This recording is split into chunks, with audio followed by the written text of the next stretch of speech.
আসসালামু আলাইকুম। আশা করি ভালো আছেন, সবসময় ভালো থাকেন, এই দোয়াই করি। তো আরেকটা নতুন ভিডিওতে আপনাদের সবাইকে স্বাগত। অনেক দিন হলো ভিডিও করতে পারি না সময়ের অভাবে। আসলে পরিস্থিতি এর এমন এক অবস্থা, কিছুটা সময় যে বের করে আপনাদের সাথে আমি কথা বলবো বা আপনাদের কিছু ইনফরমেশন শেয়ার করব, এটা হয়ে ওঠে না সহজে।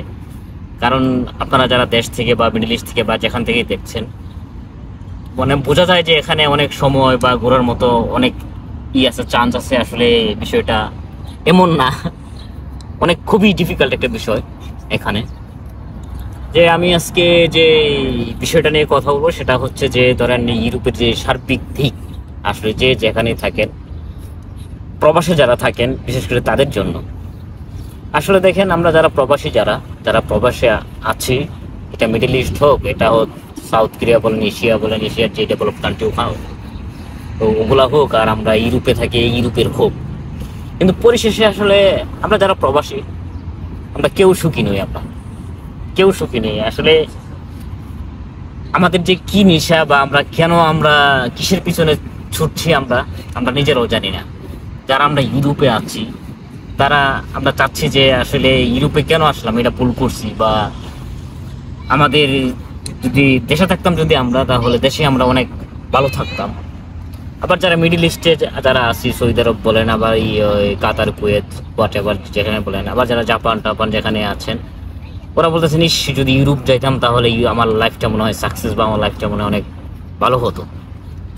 আসলে পরিশেষে এখানে আসার পরেও যে পরিস্থিতি, আর ওখানে যে পরিস্থিতি ছিল তখন আফসোস করে অনেকেই। সেটাই সেই জন্যই বলা মূলত যে আসলে আমরা কেউ আসলে কোথাও মানে হ্যাপি না, সুখী না। আমরা কিসের পিছনে বা কেন দৌড়চ্ছি সেটা আমরা আদৌ আমরা জানি না। যে বিশেষ করে আমার যে পরিস্থিতি, আমি তো প্রথম প্রথম ভাবছিলাম যে ইউরোপে যাব, ইউরোপে গিয়ে যা ইচ্ছা তাই করব, আসলে এখানে সবই একটা ফ্রিডম একটা। কিন্তু এখানে আসার পরে যে পরিস্থিতি বা যে যে সিচুয়েশনে আমরা পড়ছি আসলে, ওই যে আগে যে কল্পনা করতাম দেশ থেকে, কিন্তু এখানে আসার পরে তো টোটালি ভিন্ন। আর এখন যেটা মনে করি যে না, দেশেই ভালো থাকতাম বা দেশেই ভালো আছিলাম, কেন আসলাম এদিকে।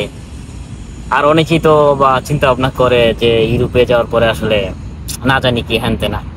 এটা আসলে বোঝানো যায় না। যারা প্রবাসে থাকে, যারা যারা দেশে থাকে, ওদের কি আসলে বোঝানো সম্ভব না যে আমরা যারা ইউরোপে আছি, ইউরোপের যে মেন যে প্রবলেমটা সেটা হচ্ছে যে আসলে টাকা ইনকাম করা যায়, অনেক অনেক টাকা ইনকাম করা যায়, বাট যে পরিমাণ খরচ আর যে পরিমাণ ধরেন কাগজের টেনশন বা লিগেল হওয়ার যে একটা প্রক্রিয়া, ওটার যে টেনশন, ফ্যামিলির যে দায়বদ্ধতা, সমাজের যে দায়বদ্ধতা, আসলে সবগুলো একদম প্রেশার নিয়ে এখানে সার্ভাইভ করা কতটা যে ডিফিকাল্ট, আসলে এখানে যদি না আসতাম বুঝতে পারতাম না যে কি পরিমাণ আসলে প্যারা ইউরোপে বিশেষ করে।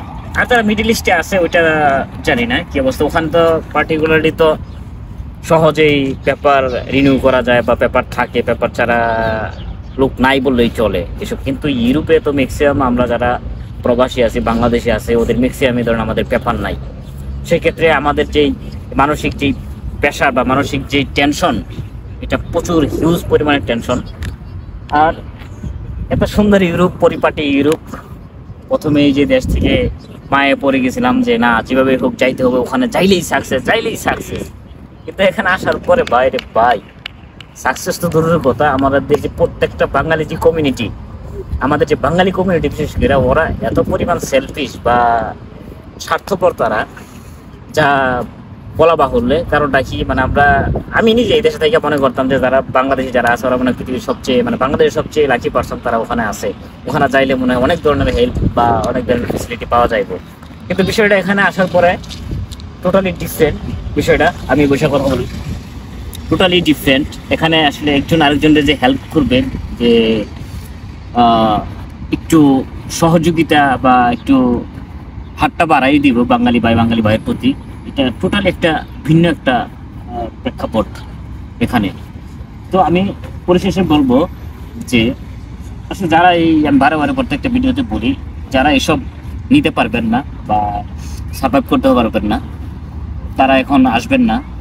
আর যদি আসেন তাহলে যে আপনার যে কি পরিমাণ যে পেশা নিতে হবে, দেখেন আপনি যে ফ্যামিলির যে দায়বদ্ধতা, ওটা আমাদের আসলে নিতেই হবে। কারণটা কি, আমরা যে মুসলিম, আমরা মুসলিম হিসেবে আমাদের এই দায়বদ্ধতা নিতে হবে। তাছাড়া একটা সমাজের যে একটা দায়বদ্ধতা, সমাজের দায়বদ্ধতা কি, যেমন ধরেন সবার একটা এক্সপেকটেশন থাকে সমাজের, যে ওই ছেলেটা গেছে কিছু একটা করুক বা সমাজের জন্য এই ধরনের। আরেকটা হচ্ছে যে পেপার যে লিগেলেশন, মানে লিগ্যাল হওয়ার যে প্রসেসটা, ওটা সো ডিফিকাল্ট, ওটার যে দায়বদ্ধতা ওটা থাকবে। এখানে যে আসার পরে সার্ভাইভ করা, ওটাও খুব ডিফিকাল্ট।